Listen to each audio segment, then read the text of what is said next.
Welcome back to another episode of the CSK8 podcast. My name is Jared O'Leary. Each week of this podcast is either a solo episode where I unpack some scholarship in relation to computer science education, or an episode with a guest or multiple guests. In this week's particular episode, I am interviewing Sara Vogel, who previously joined this podcast with Rafi Santo to discuss a paper that they wrote, and this was back before COVID. In this week's particular episode, we discussed changes in computer science education since Sara was last on the podcast, the impact of COVID on learning, some of the problems with computational thinking, the importance of modifying curricula to make it more culturally and historically responsive, deficit language and racism around bilingual students, the importance of understanding translanguaging pedagogies, what apprenticeship and joint work can look like in education, and so much more. As always, the show notes at jaredoleary.com include links to other podcasts and resources mentioned in this particular episode, and you can quickly jump to that by clicking the link in the app that you're listening to this on. While you're checking out the show notes, make sure you check out the other podcasts. There's over 100 of them. There's some really awesome guests and some really cool papers that are discussed. And there's a bunch of other resources, hundreds if not thousands, related to computer science education. But with all that being said, we will now begin with an introduction by Sara. My name is Sara Vogel. I use she, her pronouns, and I am a researcher, teacher educator, and educator. I wear a lot of different hats these days. I'm a research scientist at New York University, where I work with a project called Participating in Literacies and Computer Science. And we are a research practice partnership that supports CS for All in New York City, specifically to ensure bilingual students are meaningfully participating. And also, I'm now an advisor and an instructor with the faculty at Bank Street College, which is a teacher preparation college and graduate school in New York City. And I work with teachers who are learning to become teachers, English to speakers of other languages. So basically, folks becoming teachers in classrooms that serve multilingual kids. So lots of different hats, like I said, some in the CS world, some in the world of educating and supporting multilingual learners. So last time we spoke was January of 2020, at least the last time we did the interview with Rafi. And it's interesting to think just how much has changed since then. Like going back and listening to that interview, just like, wow, like times were different back then. I'm curious for you though, like how has this almost 2 years now kind of impacted your own vision of CS? Like how's it changed or being reaffirmed in different ways? First of all, wow, I hear you what you're saying about it being such a different time the last time we spoke to each other. And I hadn't even made that connection until you flagged it for me. I guess I would say in terms of how my own vision of CS education has changed, I feel like it's changed a lot and also not that much at the same time. So maybe to contextualize it a little bit within sort of where the field is, I know that was also something you were interested in, is like, how's the discourse around CS ed changed since we last spoke? And I think my own vision stems out of that in a way. So I think on the one hand, I've seen this move towards centering justice more in the teaching of CS education. I think that the protests and the uprisings that took place in the summer of 2020 after George Floyd and Breonna Taylor's murders by police, like really played a role in bringing issues of centering justice in CS for especially white educators and institutions. But also, I think this move was building for a long time. Even within the report that we last spoke about, we were talking a lot about centering justice and critical computing in different ways, but there are now sort of more calls for culturally sustaining computing. There's a lot more teacher PD happening in this area. The CSTA released its sort of guidance for inclusive educators. There's a lot of articles and attention in the scholarly community around these values. I'm thinking about how this year, the Respect Conference in CS Education was centered around justice orientations. So there's that kind of like rhetorical moves from this broadening participation rhetoric, which I think was more dominant in thinking about equity in the last few years, to one that's like, what does it mean to center justice? So that's one sort of shift that I've been seeing. But at the same time, like not a lot has changed. Also at the Respect Conference, I think it was Allison Scott from the Kapor Center. She pointed out how the numbers really haven't moved much in terms of Black and Latinx engineers at tech companies, students in higher ed. And of course, like those aren't the only valued outcomes, but in a sense are kind of canaries in a coal mine for some. So there's sort of this like push towards justice, but also a sense that what we're doing is not enough. We're seeing all these disturbing trends in education now, like that are also setting us back from this justice-centered education, like the political climate lots of teachers in states where you can't even mention a word like race or racism without fearing that you might get fired. Right. Or you might get blacklisted. So there's a lot of tensions. There's a lot of like 2 steps back, 1 step forward kind of situation. And so in contextualizing my own vision within that, I think thinking about this pandemic era education has put a lot in focus for me.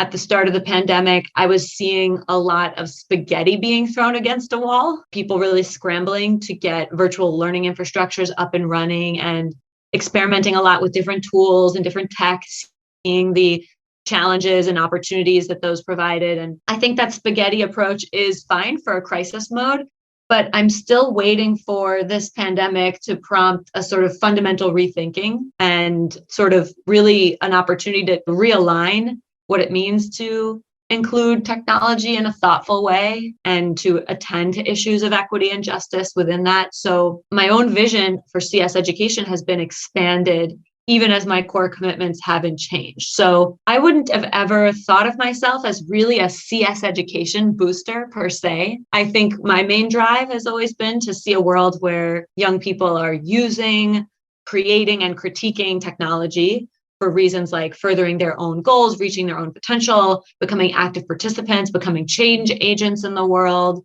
And like maybe CS education is part of the way we get there, but also there's so many other types of education that can kind of lead us to that vision. And so right.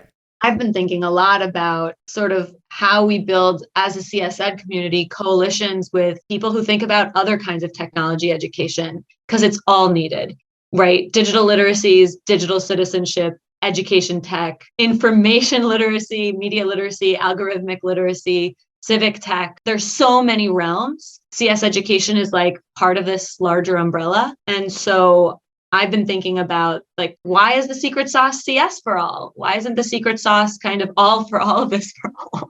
And, you know, perhaps even there's a recognition of that. I think about in New York State, the standards came out recently and they combined CS and digital literacy standards in one. And, you know, I don't know if that's a good impetus for us to think more together, but I think that's where I want to head in the future.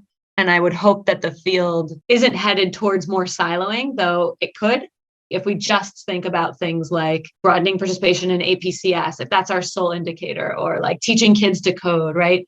So I think before we had a really broad sense of what CS was for. And now I'm like, not only do I have a broad sense of what CS is for, but I have a broad sense of what technology education, computing space in a more general sense could be. So yeah, let's dive deeper into some of those. So like one of the things that I was trying to reframe as like a positive that came out of COVID was we have this opportunity to kind of reset how we've been doing things and break up some of the norms that have been going on in the classroom when it shifted to virtual. But many educators that I spoke with were trying to apply what they're doing in the classroom just in a remote context. And then when they went back into the classroom, it was just resuming business as usual as much as possible, given like different COVID restrictions and whatnot. But if you were to like be able to wave like a magic wand and engage in this like fundamental rethinking of how to use technology or engage with CS, like what would you do for the field at large, or what would you recommend? I guess there's a lot of different recommendations for people at different levels. Like these are such systems questions as much as they are like, what would I do? Like, I feel like in being in classrooms, coming back after the pandemic, teachers are overwhelmed. So giving them one more thing to do and think about seems like, you know, it's like, oh yeah, we just need, you know, PD so that all teachers can learn how to use technology more holistically. Like that would be great. But, you know, I'm seeing firsthand the stress and pressure that people are under, the shortages, right? I think so much of these are system-wide questions as much as they are like what teachers can do in their classrooms. Teachers are doing what they know how to do and what they can do given bandwidth, given the circumstances that they're in. So I would want to see a kind of collaboration between a grassroots and a policy level to support teachers to do that kind of thinking, because it just can't happen in a status quo scenario. Like if I could wave the magic wand, it would have been that this year would have been a year of like passion related projects and growth, and kind of like not a year for trying to quote unquote remediate learning loss, which I think is so much of what the rhetoric became, was like, how do we make up for lost time? It's like time wasn't lost, time went on. people grew, people changed, people are resilient, people are struggling, but making things happen. Like, what would it mean to support students to get in touch with a passion of theirs, to try something new, to do more art, to do more music, to do more, creative projects, and to just kind of give everyone like, you get to do the third grade over again. It's third grade plus. Like, we're just gonna spend some time healing. And that could be a great platform for then thinking about this sort of more radical reorientation. But that's me on my soapbox. I don't know. What do you think? Yeah, no, that definitely resonates. It would have been nice if we would have been able to dive more into passions. Like I've mentioned many times on the podcast, the curriculum that I create and the way that I ran my class was all about interest-driven learning. Like I wanted kids to explore their interests, and the medium that they happen to do it through in my class was through coding. And that's because that's what the class was about. But it was all about, for them, oh, well, I'm really into sports, so I'm going to explore sports through code. Or, oh, I'm really into music, I'm going to code some music, etc. I wish we had more of that, but your mention of like the focusing on learning loss, one of the things that just baffled me was people referring to kids these days as like the lost generation because of COVID. I'm just like, that is so offensive on so many ways. And it's just like, it's ignorant from like the literal definition of just like, you don't understand how people learn. And like kids are learning a lot of things right now, some of what not to do, with seeing like parents and guardians being burned out from working too much, et cetera, et cetera. Even if they took like a whole 5 years off, like they would still be learning things, and they'd still have the opportunity to continue learning when they went back into like a formalized school. But that also is like, okay, kids don't just learn in formalized context. Often they will spend more time learning outside of formalized context. So why are we saying that this is a lost generation of learners? Like, that's not right. Yeah, a lot of that, what you're saying, really resonates with me, and I know has resonated with folks who I work with on the project that I mentioned before. We've been talking a lot about that. Like, how do we reframe that deficit thinking, which is taking place and has taken place, and now just getting reinscribed? I'm wondering if we can dive into another thing that I have voiced a few times on here, and I know is controversial for some. And I mean this respect for everyone in the field who's very passionate about CS education.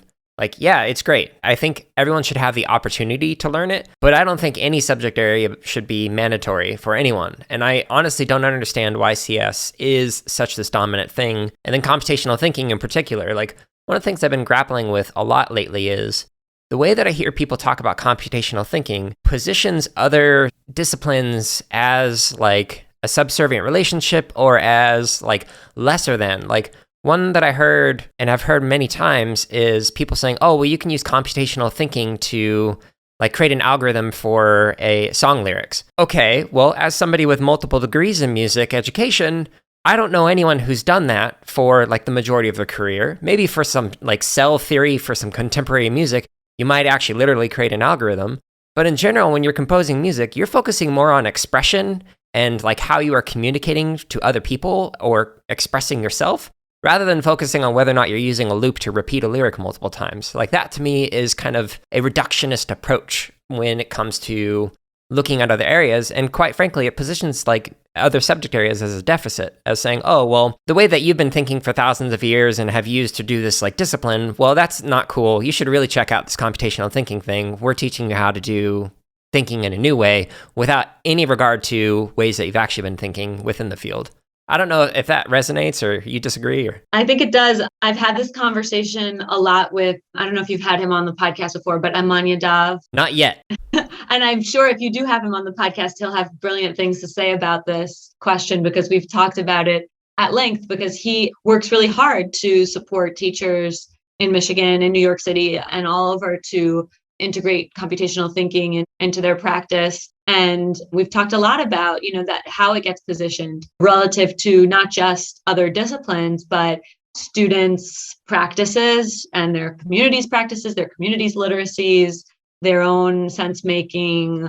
And I agree with you that we could really run the risk of saying, we have the secret sauce. It's like, no, it's one of many different ways of thinking that might be useful to solve different kinds of problems. And it's not always the right set of strategies to bring to a problem. So I'm definitely open to kind of exploring the limits and realm of where computational thinking can support students and open up doors for them.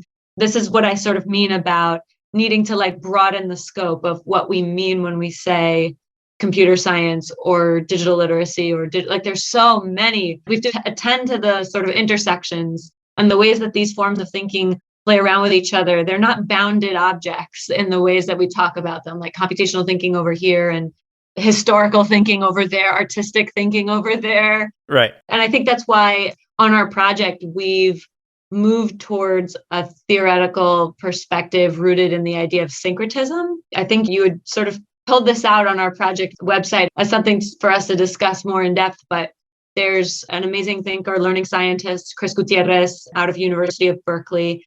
And we've been really inspired by a paper that she wrote about syncretic literacies. And the idea there is that rather than think about practices in isolation or the boundaries and borders between them, we think about when we juxtapose different practices, different literacies together, always there are new tensions and new sparks. And we can even kind of break down the hierarchies that exist between these different kinds of forms and practices by thinking syncretically. So it's not about like, we're going to use students' practices to get them to this thing we call CS, where CS is the valued practice and students' ideas and practices are less than. It's that what happens when you bring and you equally value or you consider the tensions as you value or try to value students' ways of knowing, which might be marginalized in some spaces, and what school disciplines are and what school disciplines value. And when those things come together, new things happen. And so we've tried to use that as a guiding principle for our project and curriculum design. And I can tell you about what some of those examples have looked like of what we think sort of syncretic pedagogy can mean. But I think that might help us get away from this notion that we always have to be continually moving towards some kind of standard, whether that's an externally imposed, like computational thinking, capital C, capital T, or if it's CS, or if it's even just like English or history, right? There are no master narratives here. So I wonder if you could elaborate a little more on what you're mentioning. So like if I were a K-12 practitioner, I might be wondering, okay, what am I doing that might be problematic that's related to this? And then what could I do differently as a result of like better understanding what you're saying? Sure. So I'm going to do a critique of code.org because it's an easy thing to critique. And I don't know their curriculum these days, so I should also give that as the caveat. I'm thinking about some of the curriculum they were doing a couple of years ago with the puzzles where it was like Angry Birds and Elsa in order to teach you about loops and variables. So that's an example of like, we're going to use what you know as a hook to get you to this valued thing that we think is valued. We're going to use the cartoon characters that we know you have experience with to teach you about loops and variables. So that to me is problematic for a couple of reasons. One, the corporate element, which is, like free advertising for various companies. Yep. Also, I think on another level, it's sort of treating students' interests and engagement as a vehicle for something else, rather than as a interesting point of exploration in and of itself. On our project, we have a curricular design that we supported. We worked with a teacher on a research practice partnership to create. And this is a teacher who's out of a neighborhood in New York City called Washington Heights, which is a really multilingual neighborhood. A lot of students from the Caribbean, from the Dominican Republic, from Latin America, but also the Middle East and Northern Africa, Eastern and Western Africa as well. And in her curriculum, she had to cover things in science like water cycles and weather. We actually overheard her students talking about Hurricane Maria. So it was in 2017, and they were just sort of spontaneously mentioning this. Maybe it had come up in their news. Maybe it was something their families were talking about.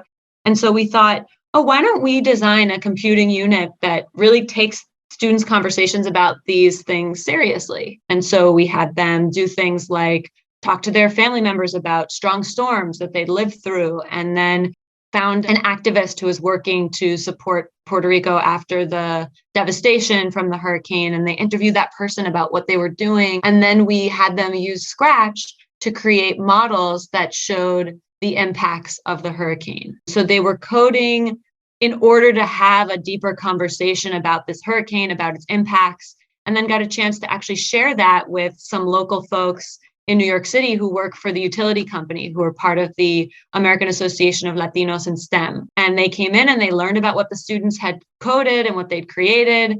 and their ideas about how to support Puerto Rico, right? So it was code embedded in a larger conversation to kind of deepen and widen the scope using what students brought to the table as the jumping off point. So not as like, we know coding is the ultimate goal. So everything you just said definitely resonates with like my own approach in the classroom and even with what I'm doing with the curriculum at Boot Up. But I'm curious how you respond to this. I've heard some, especially new to CS educators, who might hear something like this and go, yeah, but code.org I can just pick up and run with. It's easier for me to do. I don't have to create custom projects and lessons and whatnot. I have my own set of responses that I've given previously, but I'm curious what you would say to somebody who might say that. I hear them. I know the kind of stress and pressure teachers are under, and sometimes that it might be an entry point. But I would also say, like, don't stop there in terms of, well, okay, what can you do with code.org? You want to use this package thing. How do we use it in a way that's going to like support and advance and celebrate and, sustain students' cultural practices, interests? And I think like hacking the tool, there's a way to like create something from scratch, like we did in the Hurricane Maria unit, or that you're saying that you're doing, but there's that kind of use, modify, create spectrum. So there's use on one side, which is I'm just going to do the code.org curriculum as it's written. And then there's design on the other side. I'm going to create something totally new, but there's that modify space in the middle, which I think could be really something that teachers could explore. Like in doing this code.org, asking students how you would like change this program. What are things that code.org doesn't let you do that you wish you could do? Or, having that conversation about the corporate like nature of this is, why do we think that Elsa is here? Why do we think that Angry Birds is here? What characters would you want to see here? Who's behind this? Like treating these things a little bit more as text. I'm always going to say this because I have a background as a literacy teacher. And I'm now teaching literacy instruction to teachers, like really embedding what we're doing in these broader questions of like talking with a text, talking around a text, talking about a text. So much can be done even just with the packaged stuff that's off the shelf to like take it one step further, make deeper connections with your students. That would be something I would ask a teacher who's interested in sort of starting small or starting with what is available. How do you help teachers see that? Like when I used to teach undergrad classes, the undergrads more so than the master students had this tendency of seeing a lesson or a curricular unit or whatever and go, oh, I need to go through this as if it were a script. But then the more experience you have in the classroom, you see it more as like a launch pad or as a set of ideas that you can modify or even create your own based off of some of those ideas. So how do you teach that to get to that point where they can see, oh, I don't have to follow this like verbatim? I'm definitely in that process now. So if you have any ideas, I would love to hear about it. We're doing something with the teachers who I work with at Bank Street this year to support them in learning how to design lessons. The director of the TESOL program and I sat with this question for a while because I'm like always ready to just go straight in, like, let's have the teachers design their own thing. And he was like, slow down. Let's start with having them learn to internalize someone else's vision, to see what that feels like, to see like what it feels like to go through a lesson step by step by step and ask critical questions about it, to like really make something your own, then to modify it and think about all the values you have. We expose our Bank Street students to lots of frameworks, whether it's Goldie Muhammad's framework, is it historically responsive instruction? I'm trying to remember her amazing framework, but there's 5 different kind of literacy pursuits. She talks about joy and criticality, intellect, and skills and identity. And so we'll expose our students to a framework like that and then say, how might you modify what you're seeing here to amp up the joy or amp up the criticality and, to like engage in some potentially collaborative sense making and co-design. So we've only done the first step, which was the internalizing. And so hopefully I would have more to say to you after we sort of support them with that next 2, which would be around the modifying and then the sort of creation. So supporting teachers to like be in a community of learners where you can experiment and play around with and see a lesson plan as something mutable. Yeah, I like that. One of the things that we did with the undergrads in a practicum class was they had to figure out how to modify lessons based off of randomized 504s that they were given. Individualized education plans or 504 plans, depending on where you're at, they're called different things. But basically having to have students think through, if I had a student who was not neurotypical or who had various disabilities or different mobility things to consider, how would I modify this lesson? And that was a way to kind of get them to think beyond, but also just engaging in discussions of, well, what if? Or like, what happens if your computers are not working that day? Or what happens if you only have one device for every 4 students? Like, how would you change things, etc.? And like setting around like real world problems like that was a way to help them to envision other possibilities outside of what was written. I love that. And also thinking about the assets that your students bring, like when I was saying about this Hurricane Maria situation, like it really started because we were listening to students, but we also had in mind the 7th grade curriculum. And we also had in mind the idea of computing as a powerful tool. And so kind of thinking with a couple of constraints can sort of bring forth like new possibilities.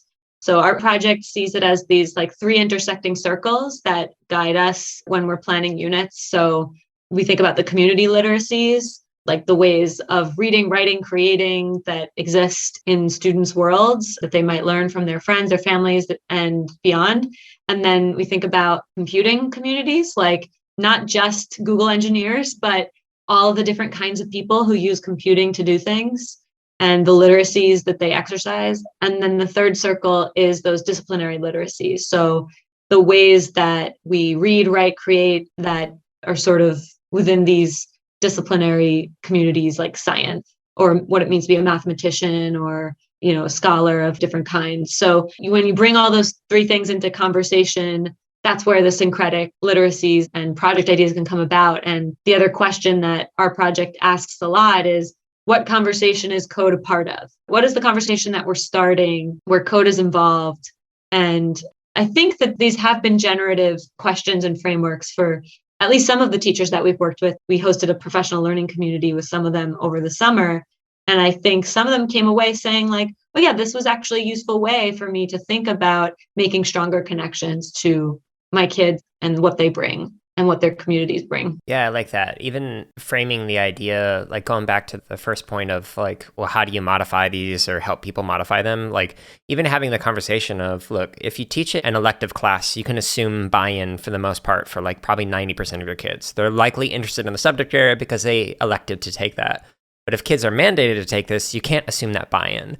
So what happens if you're teaching a unit and the kids just aren't interested in that subject at all? How would you modify it if they were more interested in other subject areas, A, B, or C, etc.? I mean, my initial thought about that is to really incorporate opportunities for choice and sort of some of the ways that you were saying, like, there's a framework for the kind of basic ideas and the ways that the different kinds of skills or experiences that everyone will have. And then there's the directions that each individual can kind of take their work. So I know that idea of choice has helped us, where it's like one of our other units uses the idea of the telenovela, like the Spanish soap opera, as an analogy for thinking about intro to Scratch. And not all kids in the class where we worked liked telenovelas, but they all knew what they were. And we'd sort of heard from the teachers, like usually when you introduce Scratch, you might use the analogy of a play. And the teacher said, well, my kids don't really watch plays, but they do watch telenovelas.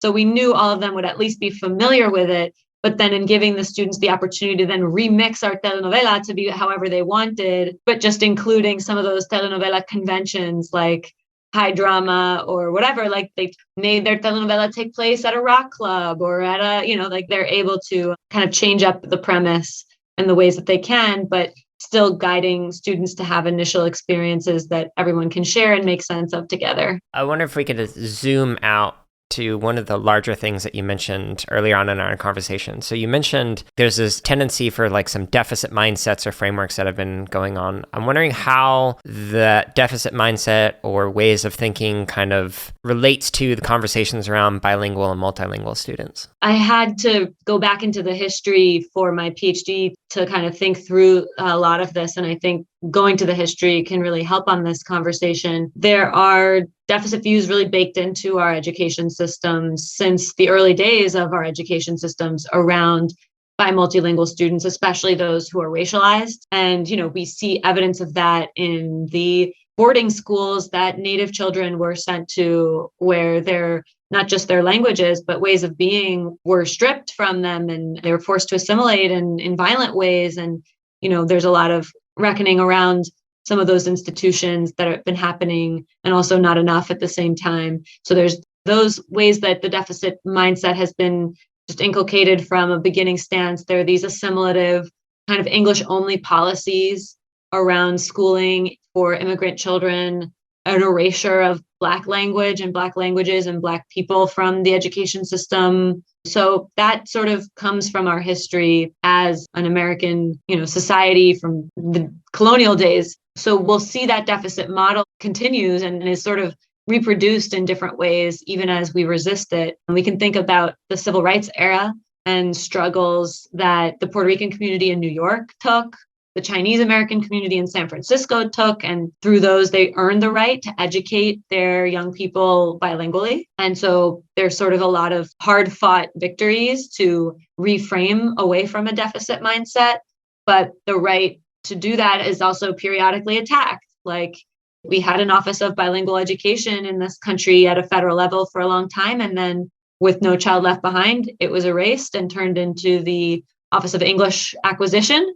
A lot of this is covered in the research of Ofelia Garcia, who was one of my dissertation committee members and just an incredible leader in the space of supporting emergent bilinguals. So there's all this struggle, there's all of this history, but still in most states, making annual yearly progress, right? AYP at schools. For emergent bilinguals, the goal is still English. And that's still sort of the core metric upon which schools and students are evaluated. So that has an underlying deficit mindset. Like, it doesn't recognize that these young people are not just English learners, they're bi-multilingual people. They have complex language repertoires and identities and ways of knowing and being in the world. So that deficit view is still kind of with us in a lot of respects, especially at a policy level.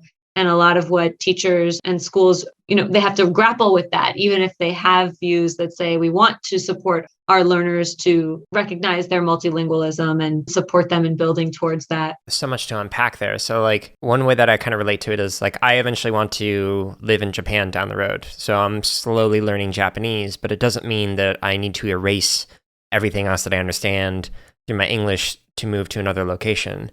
So my goal is to still learn the language without giving up who I am in the process of it. But with what you're saying, like there's often that tendency of like you have the at-home languages and then the academic languages that go on. So like having lived in Arizona my whole life, there's this interesting overt or at the very least undercurrent of racism towards Hispanic people in Arizona, especially closer to the border that you get. What I find really fascinating is that in the low socioeconomic schools that I've taught at or know about, bilingualism or multilingualism is frowned upon.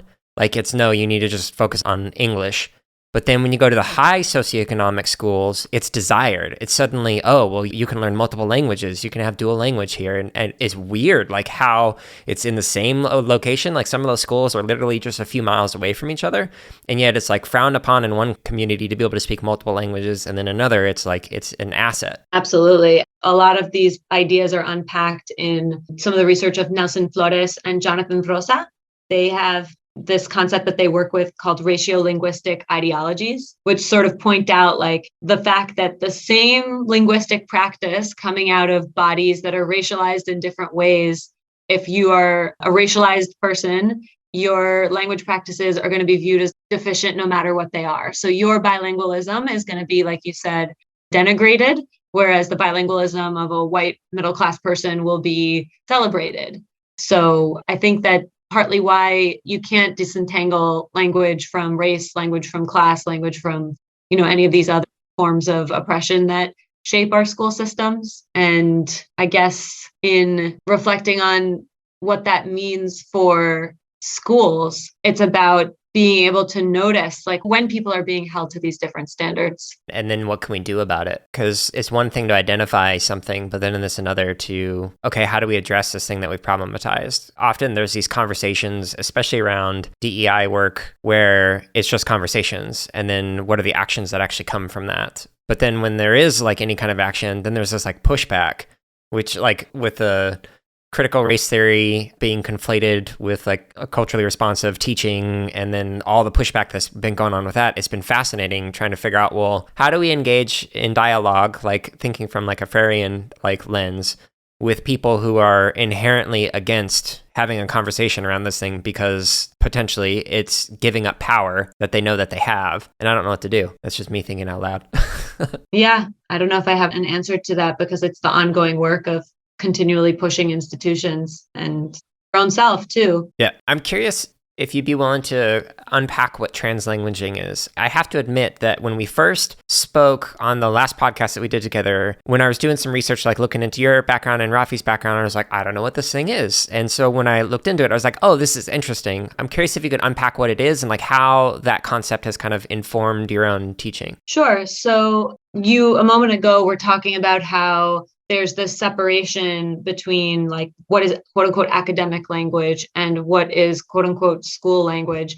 And I think translanguaging, the intervention that it makes is to say that our language practices, or especially the language practices of bilinguals, especially the language practices that have been marginalized, they don't so easily fit into those categories. And that these categories are social constructs. They're not linguistic constructs per se. Like if you were to ask someone, what is academic language? They'll say, oh, it's language that we use in school. Like that's a circular argument, right? And who's to say that I can't bring, some kind of language that wouldn't be considered schoolish into school, and then all of a sudden that's academic. So the categories that we put on language are social constructs, and translanguaging recognizes that. And it's defined by the idea that people, especially bilinguals, use their full language repertoires without regard to those named languages all the time, and that the language practices of people are complex and dynamic and fluid. And then there's the idea of translanguaging pedagogy, which builds on that idea by encouraging teachers to welcome and build on all of those diverse language resources of their students. Translanguaging can be a really useful way to think about what's happening in your classroom from an asset-based perspective. Instead of seeing a student who might be using, let's say, English and Spanish in the same sentence, you might look at that and you would say, oh, the student is code switching and it's diluting English and it's diluting Spanish and it's some kind of mix of the two, and we've got to help the student keep them separate. They don't belong together, right? That's sort of a way to think about what a student is doing that is a code switching. Or you could say, no, these language categories are social constructs. And I'm going to look at it from the perspective of the learner who's using all of what they know because they're embedded in a community of people who use language that way to make meaning, to express themselves. And so in that way, it takes the learner and their community at the center and not center the languages. So in our pedagogy, instead of saying, I teach language, you would say, I teach children, I teach bilingual people. Yeah, I just had a thought, like, when you were mentioning, like, speaking two languages in the same sentence, like, it's fascinating that on one side of the coin, it's frowned upon in the context that you mentioned. But then on the other side of the coin, I can almost guarantee you that that person who might say that also uses like words like schadenfreude when engaging in a conversation. It's like, wait, you're borrowing words from other languages. Schadenfreude is not an English term, right? Totally. And that's back to that racial linguistic piece and the sort of power implications of how language is used, which I think is really embedded in the idea of translanguaging as well. We're trying to dismantle these linguistic hierarchies by highlighting the inherent fluidity of language. Period. Yeah, I like that. And if anyone is really interested in this, we talked about this a little bit from like a different perspective in a conversation that I had with Brian Brown. So I'll include links to that in the show notes. It's interesting stuff that I like to nerd out on. Oh, that's great. And also, if people want to learn more about translanguaging, the work of Ofelia Garcia, who I mentioned earlier, has a ton about translanguaging, its definitions, where it's come from, any of her articles, any of her books, and then there are tons of people who've been thinking about translanguaging within applied linguistics, education, and beyond. So a quick Google Scholar search will unearth a lot. Yeah, I appreciate that. Does your work also include exploration of language acquisition, or is that like separate from what you are interested in research-wise? Or I would say my teaching is a lot about language development, supporting these teachers to support students to develop language, English, but also in bilingual contexts. And that was where my professional experience was with like bilingual education. But I think now in thinking about CS education, there's a role for language acquisition or language development to be played within a CS context. But I think oftentimes when we think about emergent bilinguals, language is the first thing we think about. Like, oh, let's say a teacher gets a lesson plan and, oh, how do I modify this for my English language learners, quote unquote? And they'll say, it's like language is the answer. We need to put more vocabulary. We need to put grammatical interventions within what we do in CS, which I think, could be part of it. It's great to teach language and content together. It can be really an impactful practice.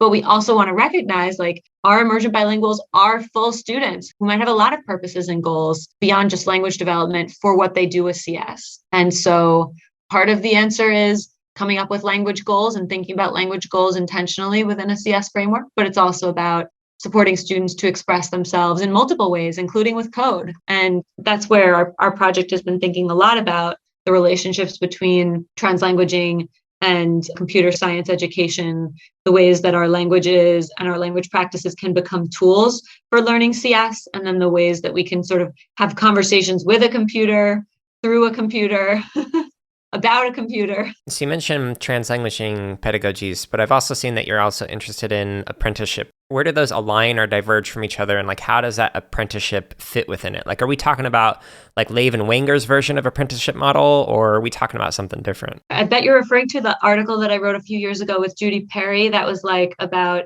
sort of supporting students who are doing location-based game design and then apprenticing them into that space. I feel like I have a lot of interest because I've lived a lot of different professional experiences, but before I went back to graduate school to think about computer science and emergent bilinguals, I was an after-school program leader and sort of facilitator of these digital media youth programs all over New York City.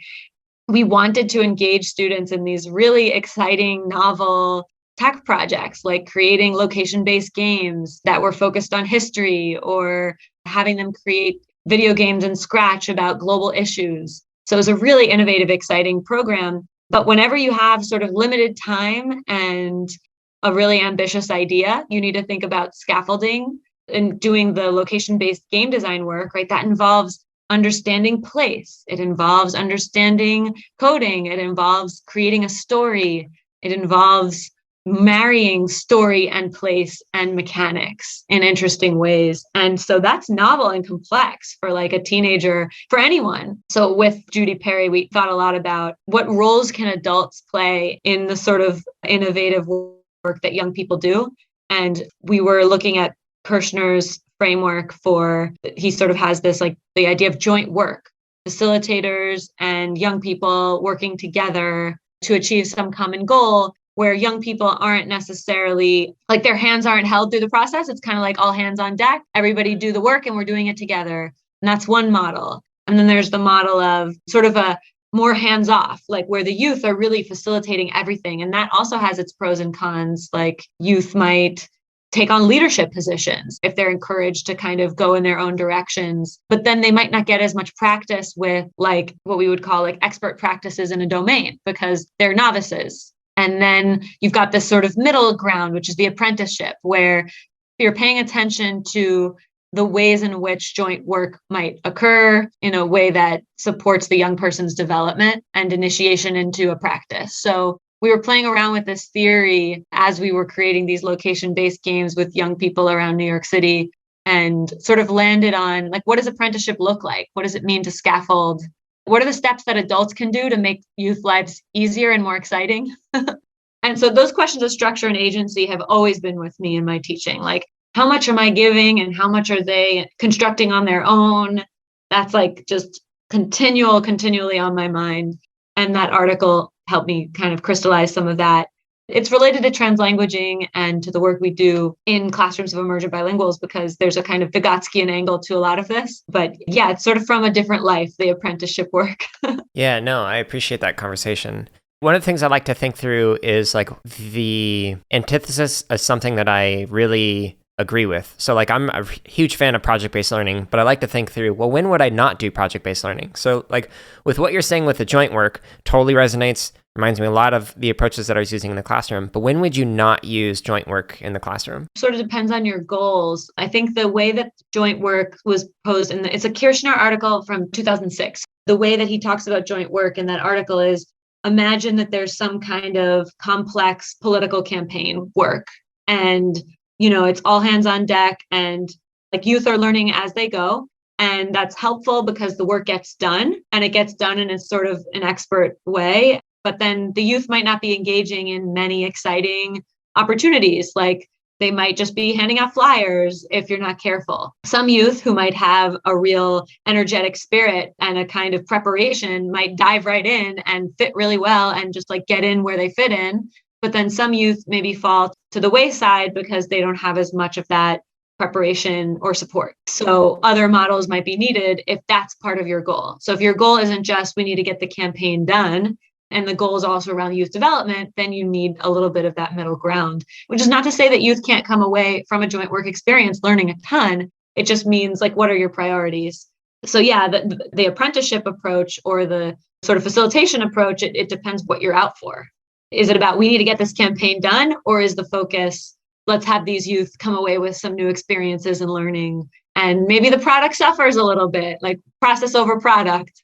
And this is why I love that question and asking it, is because like it gets at the nuances of it. There's a tendency, especially with new educators like undergrads and whatnot, like when they see an idea or a theory, they think that's the only thing that you should do. And there's no other framework or perspective to consider or context. So I appreciate that. So you also have a professional background that draws from many different sources and experiences and whatnot. And it's something that I have recommended on this podcast and even like early career scholars and new educators is read outside of your field or your domain, because you will learn so much that can be applied to it in ways that you would never have considered. I'm curious, how would you recommend people step outside of that familiar discourse that they might be aware of and they don't know, oh, I could learn from A, B, and C that I hadn't considered? I guess a lot of my learning comes through communities that I try to affiliate with outside of work. So I have a couple of book clubs that I'm in. One is related to the idea of female identifying writers writing about cities. So I was an urban studies major in college. It's always been an interest of mine. And now I'm in more firmly in the world of education, but I'm also in the world of urban education. And so understanding sort of like the dynamics of city histories, migration, architecture, design, like all those things are still relevant in some ways. But I'm just like a geek on those things. And then, sometimes they wind up being relevant. So I think the book clubs really help. And I listen to a lot of also like podcasts that are outside of what I do. I actually don't listen to any podcasts. Sorry, Jared, on education, because I'm like, I think about this all day. I want to just turn my brain off or think about things in another way. And so I tend to listen to podcasts that are like story driven or design driven or comedy driven. And I think that also leads to, like you said, the serendipitous moments. So it's kind of like in the process of trying to turn my brain off, I wind up turning it on in a different way. And then connections get made. Yeah, a good point. There have been a couple of other guests that have mentioned similar things, like Dan Schneider in particular. That interview stands out as like he shifts from one thing to another. It's changing his focus. And it kind of like allows him to reset. Like, so if his day gig is working in the school, then he goes home and he learns something else, and that allows him to reset so he's ready to come back the next day. Oh, I like that. That's great. And it also keeps the boundaries. I think teaching, and I'm saying this as much to myself as to anyone out there, like teaching can become an all-consuming enterprise, because really you can never stop learning. You can never stop improving what you do. There's always another angle. There's always another way of doing something. And if you're not careful, like I said, it can become all consuming. So being able to say, no, when I get home, I'm focusing on this other thing. It's helpful for your own sanity, but it's also helpful for you to like grow and change and look at things from other perspectives. Yeah, I'm wondering if you can expand upon that more. Like the burnout rate is high among educators, like historically, but it's even higher now because of what's been going on this last year and a half. So like, how have you tried to maintain those boundaries when might be harder working from home, especially if you like in, let's say, a studio apartment. It's not like you have an office space dedicated to going to that. You're living in your leisure and workspace simultaneously. So how do you try and work through that? Every time I think I've balanced or I've reached kind of like optimal boundary setting, something changes that resets, and then I have to go back and do it again. So I started this new job at Bank Street, which has been exhilarating and really exciting, but also really challenging. Anytime you teach something new for the first time, just getting your head around the course, the content, the curriculum, like the directions that you're going, it's overwhelming. So it's like, wait, how am I living my first year teaching again? But I'm not living my first year teaching again. I think I have many more boundaries from that time. Like now I do actually have a separate space. I'm lucky in not having the situation that you mentioned. Like I can come to an office, I can work here, and then I can go home, and sort of make a mental separation between those two locations can help. And then just knowing, like, I try to plan activities and things that are outside so that I purposely give myself a time to quit. And, those help. Having people, accountability partners, like, in my family or my boyfriend to say, did you eat today? Like kind of those reminders of like, you're in this grind, but you're not too firmly in it. And it's really tough. But I think it's also that feeling of like, I will come out the other side of this year and then hopefully come away with even more strategies for that balance in the next year when things are a little bit more stable. Yeah. One of the things that you mentioned with like starting a new position and teaching a new class, like it feels like going back to the first year. There was an article I read several years ago and I forget who wrote it, but they basically found that when an experienced educator who has worked in a single situation for an extended period of time, when they moved to a new location, like a new district or a new school, they performed at the level of a novice who was also moving into it. Even though they may have had like 20 years of experience, because it was a new context, like figuring out new dynamics and communities, etc., like they performed at that level. Granted, they probably were able to like accelerate how quickly they were to like regain that feeling of, oh, this is what I like to be an experienced educator. But yeah, that's interesting how much the context can impact like what it feels like moving into a new environment, teaching it. Oh yeah. I mean, you don't know what you don't know when you move to somewhere new. And so it's like, even just from 3 months ago, I was like, oh, wow.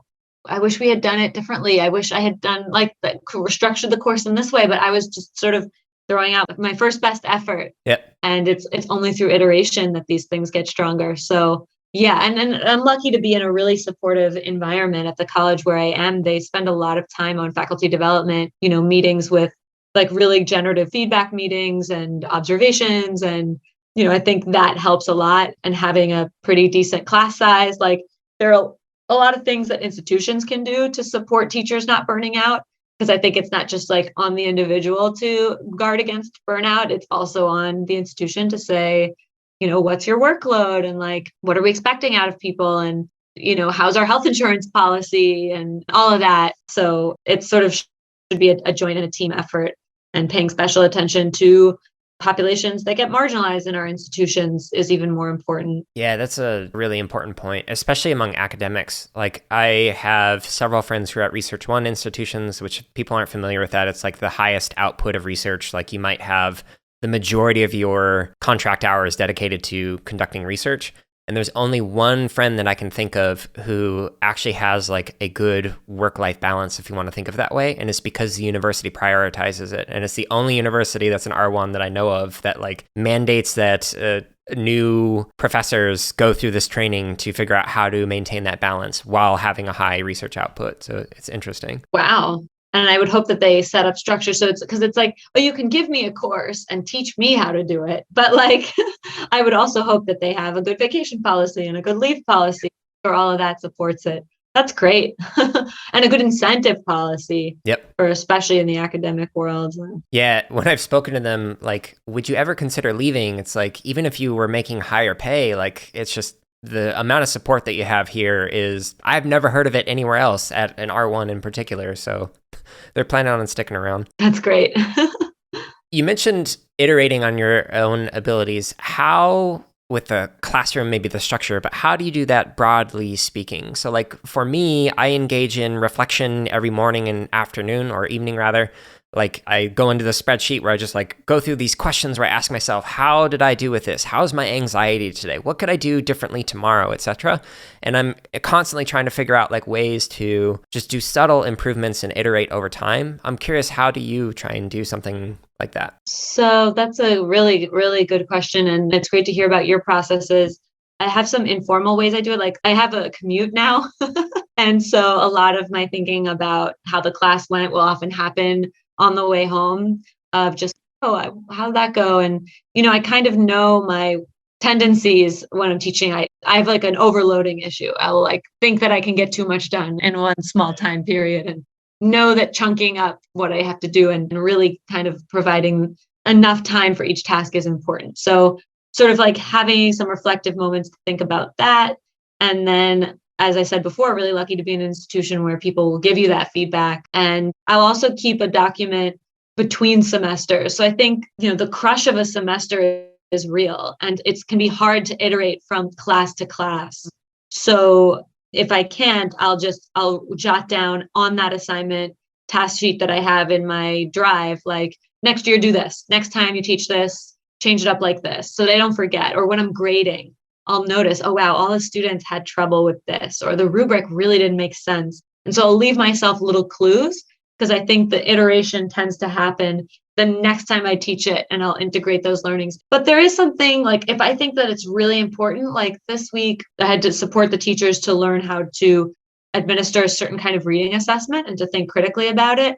And in thinking about it with my chair, I was like, I don't think they really got this. And so I spent a bunch of time creating a little video to help kind of like guide them through the aspects that I thought were thinner. So there's an attempt to do it, but then you run the risk of the burnout if you're constantly iterating mid-semester and changing things up. And also you might wind up confusing students. Like, wait, didn't you say we should do that? It's like, yeah, but that wasn't working. So do this now, Right. Yeah, that response honestly reminds me a lot of conversation with Amy Coe. So if people haven't listened to that, they should check out that interview. It was definitely a good one. She has similar practices where she like write notes like, oh, this is what worked well, this is what didn't work well, because sometimes it might be up to 2 years in higher ed before you teach the same class again, depending on what kind of cycle it's on. So it can be a while. You forget everything. Right. Let's zoom out broadly. What do you feel is holding back educators or the field, and what can we do about that? To some extent, it's resources. And I think I also mean human resources, like especially now there is a teacher shortage. Yep. In the world of New York City computer science education, most of the central office staff, which was supporting that initiative at a policy level, have been put into the classroom, which is great for them. And it means that we're filling in gaps with smart people, but it also means we're taking our eye off the long term. So how do we continually fund and support people to replenish the field? I also think just the focus on singular, test scores or singular standards might also be holding back educators. And then also sometimes like relationships that schools have with communities aren't always the healthiest. Sometimes they are. And those schools are often the most generative. But if schools don't have these tight relationships with families, I think that can really hold back educators. It means that they're not making strong connections that can benefit their students. So those are my hot takes, Jared. Yeah, no, I like that. Your last point about the relationship with communities, there was one school that I worked at where it was basically everybody was on free and reduced lunch. Kids were all wearing school uniforms, which was not the case for the other schools in the same district. Like a mile away, they weren't wearing that. It was probably 95% of students spoke Spanish at home. And it was interesting the way that the school did not really engage in a relationship with the communities. It was not a conversation. So it was just more of, you're going to do things our way. And there were some laws in place in Arizona at the time. I don't know if it's still there, but it was illegal to speak Spanish unless you were teaching a Spanish course. So I had a class where it was 35 kindergarten students, a bunch of 5-year-olds who did not speak any English at all. And it was illegal for the kindergarten teacher to speak Spanish to them. So it was interesting how that sets up this really poor relationship with the community when you're not even willing to engage in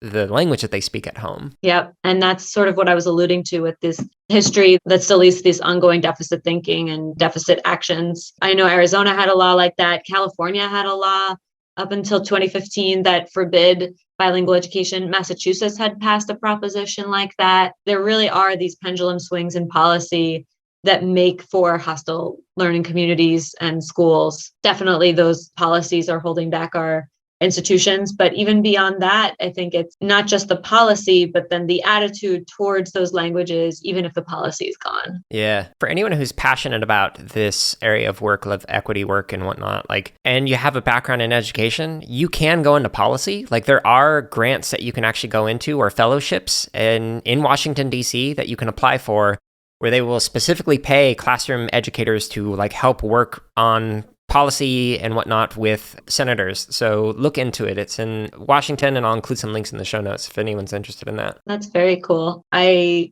would be interested to hear how people's ideas are incorporated and who tends to get those. And I would love to see what kinds of legislation have come out of examples like that. Yeah, it was a couple years ago where I was engaging in some service work with CSTA, and so I had to call representatives and whatnot, and one of the people that I spoke with, I was like, oh, what's your background? And they said, oh, well, I'm on a year sabbatical from teaching, I'm helping with policies, etc. And I was like, tell me more. So that's how I learned about it. But until then, I had never heard of these opportunities. So they're out there. Yeah, absolutely. What do you wish there was more research on that can inform your own practices? I guess I want to know more about how teachers stay focused on questions around equity, on these deeper questions as they negotiate just the day-to-day struggles. I would love to see sort of more on that, because it's something that we expect our teacher candidates to do. But if you don't have strong models for it, then, and maybe in some ways we are designing for a future that doesn't exist yet, and that's great. But I know that there are teachers out there, and I've met many of them, who are able to do this, but I would love to just read something more comprehensive, and maybe it's out there. Maybe I just need to be looking harder. Yeah, I don't know. I wonder if it's one of those things where if you just find the right term, then all of a sudden it's just you'll find a bunch of articles that are relevant, but yeah, I'm not sure. What's something that you're working on that you could use more help with? Probably that. I think that's probably why I'm most concerned about learning more about it. I know that there's a sense of urgency around these equity questions in our systems, but it is so easy when confronted by the challenges that our systems bring to, okay, how do I just put my head down and get the work done? So what does it look like and mean to sustain over time the passion for, the energy for, and the ability to enact change in what you do every day? And I know there's great work like our Bank Street that had Yolanda Cili Ruiz speak at our convocation, and she has a great work around this idea of the archaeology of the self. How do you start from kind of your own racial literacies and then work towards becoming an interrupter? And so, I would love to kind of keep on that track and keep thinking with people together about that idea. But it is one that it's going to take some energy and time and just continued dedication and renewal of our commitments. I would like more help with that. And I'm happy to be in communities of practice where other people are thinking about that too. Yeah, and we'll make sure at the very end to include in the show notes how to reach out to Sara. So if anyone can assist with that, then you'll definitely be able to reach out. Do you have any questions for myself or for the field? Yeah, I would love to know, kind of alluding to what I had said at the very beginning about building these coalitions between CS and these other spaces that do relevant technology work, and our relationship as CS educators to the other disciplines, as you'd mentioned, Jared. Are we just denigrating the kinds of thinking that other disciplines do, or are we enhancing, are we supporting? I would love to, ask that question of the field. How can we work in community with those, not just in our space, but outside of it, even just tangentially? Yeah, I'll include some links in the show notes to some arts education scholars in particular. They've been having this conversation for decades, and I think it would be relevant for CS educators to take a look at that. Maybe I'll even do an unpacking scholarship that kind of talks about, well, what does a multidisciplinary versus an interdisciplinary versus an interdiscipline versus a transdisciplinary, how do these different approaches potentially put some disciplines in a subservient relationship with another? And then in what ways can you do it where that doesn't happen? And it's an open dialogue and exploration of both disciplines in a way that's symbiotic. So Yeah, and maybe even syncretic as the we were talking about earlier. That's great. I would love to see that. So then where might people go to connect with you and the organizations that you work with? So our website for the research practice partnership that I mentioned a number of times, it's called Participating in Literacies and Computer Science. And the website is pila-cs.org. So pila in Spanish means battery. So we like to say ponte las pilas, charge up the batteries. So pila, PILA-CS .org. And then I can be found on Twitter at Sara E. Vogel. And yeah, just out in Brooklyn. And with that, that concludes this week's episode of the CSK8 podcast. Make sure you visit jaredoleary.com to check out the show notes, where you will find the links that Sara mentioned to be able to connect with her, as well as many other resources related to computer science education. Stay tuned next week for another episode, and until then, I hope you're all staying safe and are having a wonderful week.